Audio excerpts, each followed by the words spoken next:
request는 파이썬으로 HTTP 통신이 필요한 프로그램을 작성할 때 가장 많이 사용되는 라이브러리입니다. 특히 원격에 있는 API를 호출할 때 유용하게 사용할 수 있는데요. 이번 시간에는 request 라이브러리를 사용하는 방법에 대해서 알아보겠습니다.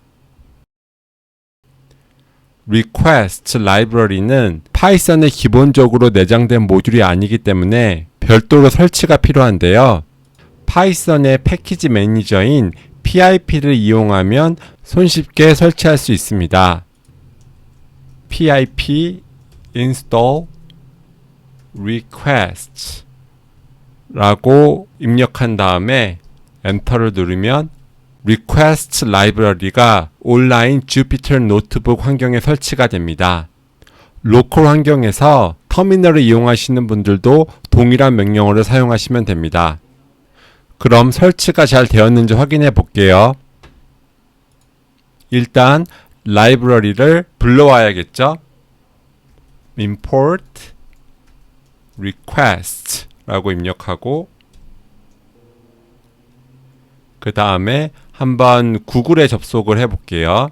그러면 request get https://google.com 이라고 입력하고 실행을 해 보겠습니다.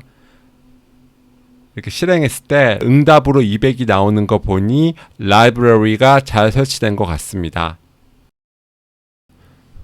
request 라이브러리는 매우 직관적인 API를 제공하는데요. 어떤 방식의 HTTP 요청을 하느냐에 따라서 해당하는 이름의 함수를 사용하면 됩니다.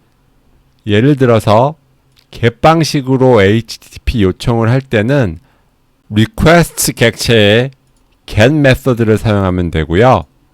post 방식으로 HTTP 요청을 할 때는 post 메서드를 사용하면 되고 put 방식으로 요청을 할 때는 put 메서드를 사용하면 되고요.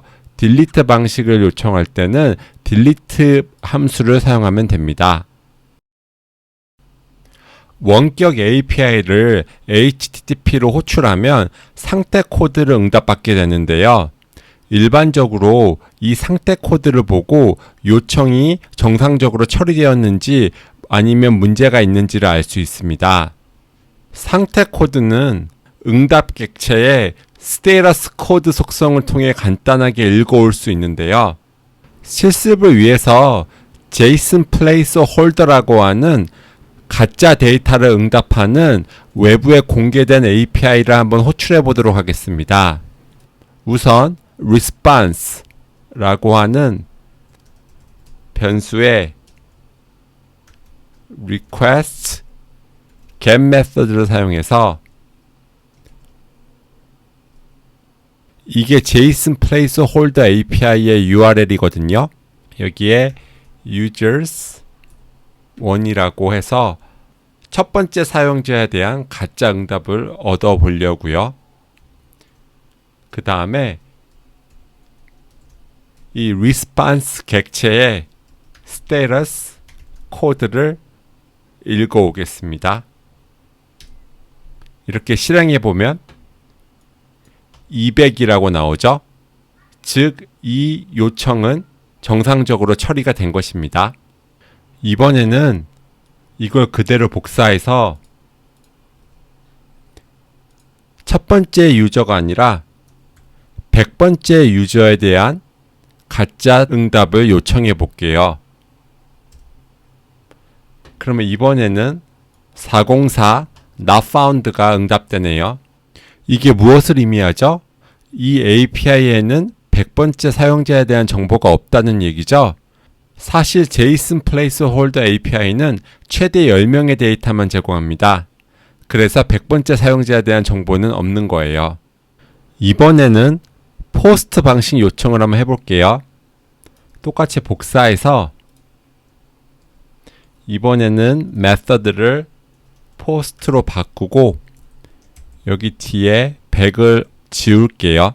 그 다음에 실행을 해보면 이번에는 201, 즉 created 라는 응답이 오죠. 그래서 이렇게 마치 새로운 사용자가 생성이 된 것처럼 API에서 201을 응답해 주는 것입니다. 요청이 정상적으로 처리가 된 경우, 즉 API에서 응답 상태로 200을 보내주는 경우에는 보통 응답 전문에 요청한 데이터가 담겨옵니다. 응답 전문은 크게 세 가지 방식으로 읽어올 수 있는데요. 우선 아까 전에 응답 상태로 200을 얻었던 코드를 붙여놓고 실행을 할게요. 그러면 이 response 변수에 응답 객체가 저장되어 있겠죠? 그럼 여기서 응답 전문을 읽어오는 첫 번째 방법은 컨텐트 속성을 통해 바이너리 원문을 얻어올 수 있습니다. 예를 들어서 response에 content라고 입력하고 실행을 해보면 이렇게 바이너리 형식으로 응답 전문을 읽어올 수가 있고요. 두 번째는 텍스트 속성을 통해 UTF-8로 인코딩된 문자를 얻을 수가 있습니다. 들어서 텍스트라고 입력하고 실행을 해보면요. 이번에는 여기 앞에 바이너리 표시가 없죠? 그래서 이렇게 순수한 문자열을 얻게 되었습니다. 마지막으로는 이 응답 데이터가 이처럼 JSON 포맷이라면 JSON 함수를 통해 파이썬의 사전 객체를 얻을 수가 있습니다. 그래서 이게 마찬가지로 response, 이번엔 속성이 아니고요. 함수를 이렇게 호출을 해보면 이렇게 파이썬의 사전 자료 구조에 저장된 데이터를 볼 수 있습니다. 아무래도 사전 형태로 데이터를 얻는 것이 유리하겠죠. 그러면 각 키로 이 세부 데이터들을 접근할 수 있을 테니까요. 응답에 대한 메타데이터를 담고 있는 응답 헤더는 headers 속성을 통해 사전의 형태로 얻을 수 있습니다. 아까 전에 저장해 놨던 response의 headers 속성을 읽어보면 이렇게 데이트 헤더, 컨텐트 타입 헤더, 이런 다른 헤더들을 볼 수가 있고요. 이 중에서 컨텐트 타입만 접근하겠다라고 하면 사전이니까요. 키로 데이터를 접근하면 되죠. 그래서 여기에 이 컨텐트 타입을 그대로 복사해서 넣어 볼게요. 그러면 이렇게 컨텐트 타입 헤더에 해당하는 값만 볼 수가 있겠습니다.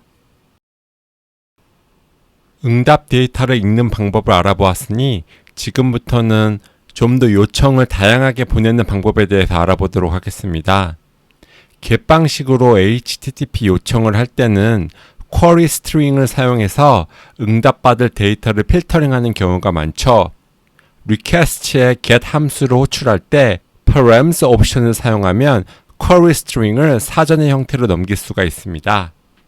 예를 들어서 이와 같은 형태로 요청을 한다고 가정을 해보겠습니다. 이 부분이 쿼리 스트링인데요. 이것을 request 라이브러리의 get 메서드를 사용해서 표현해 보면 response 변수에 일단 저장을 해야 되고요. request get 다음에 이 앞부분을 먼저 넘기고요. params라고 하는 옵션에 사전의 형태로 user id가 키죠. 1이 값입니다. 그 다음에 response JSON으로 한번 응답을 볼까요? 그러면 이렇게 user id가 1인 글의 목록이 이렇게 쭉 나옵니다. 이게 너무 많죠? 그래서 그냥 post id만 한번 출력을 해볼게요. 그러면은 post id for post in response json 이렇게 리스트 표현식을 사용해서 이 id만 몇 개 정도 되나 출력을 해볼게요. 그러면 이렇게 유저 아이디가 1인 사람이 작성한 글이 10개라는 것을 알 수가 있네요. 포스트나 풋 방식으로 HTTP 요청을 할 때는 보통 요청 전문의 데이터를 담아 보내는데요. 이때는 request library에 post나 put 메서드를 호출할 때 데이터 옵션을 같이 넘기면 됩니다. 예를 들어 이렇게 request에 post 함수로 호출할 때 첫 번째 인자로 URL을 넘기고 여기에 데이터 옵션으로 요청 전문에 담아서 보낼 데이터를 명시하는 것입니다. 제가 여기에다가 테스트 유저라고 해볼게요. 그리고 호출해보면 이렇게 유저가 생성이 되었다고 200일 응답이 오죠. 이렇게 데이터 옵션을 사용하면 참고로 마치 HTML 페이지에서 양식, 즉 폼 화면에 데이터를 입력한 것처럼 컨텐트 타입 요청 헤더가 application/x www form url encoded로 자동 설정됩니다. 만약에 컨텐트 타입 요청 헤더가 application/json으로 해야 한다면 데이터 옵션 대신에 JSON 옵션을 사용하면 됩니다. 즉, 이 부분만 JSON을 바꿔주게 되면 해당 REST API로 JSON 포맷의 데이터를 전송할 수가 있습니다. 마지막으로 요청 헤더를 설정하는 방법도 간단하게 짚고 넘어갈게요. 이때는 headers 옵션을 사용하면 되는데요.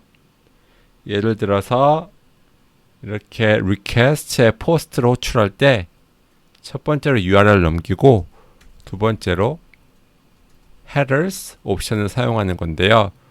역시 사전 형태로 헤더를 보낼 수 있고요. 보통 인증 토큰 보낼 때 유용하게 사용할 수 있어요. 그래서 여기다가 authorization이라고 하고 bearer 토큰을 넘길게요. 뭐 예를 들어서 뭐 1, 2, 3, 4, 5 뭐 이런 식으로 할 수 있겠죠? 이렇게 실행을 해보면 마찬가지로 201 응답이 오죠? 사실 인증이 없는 API니까 어떤 토큰을 보내든 큰 의미는 없을 거예요. 이상으로 파이썬의 request 라이브러리의 기본적인 사용 방법을 살펴보았습니다. 파이썬에 내장된 모듈은 아니지만 HTTP 호출을 할 때 거의 표준처럼 사용되는 라이브러리이기 때문에 사용법을 잘 숙지해 두시면 큰 도움이 되실 겁니다. 그럼 여기서 마칠게요. 감사합니다.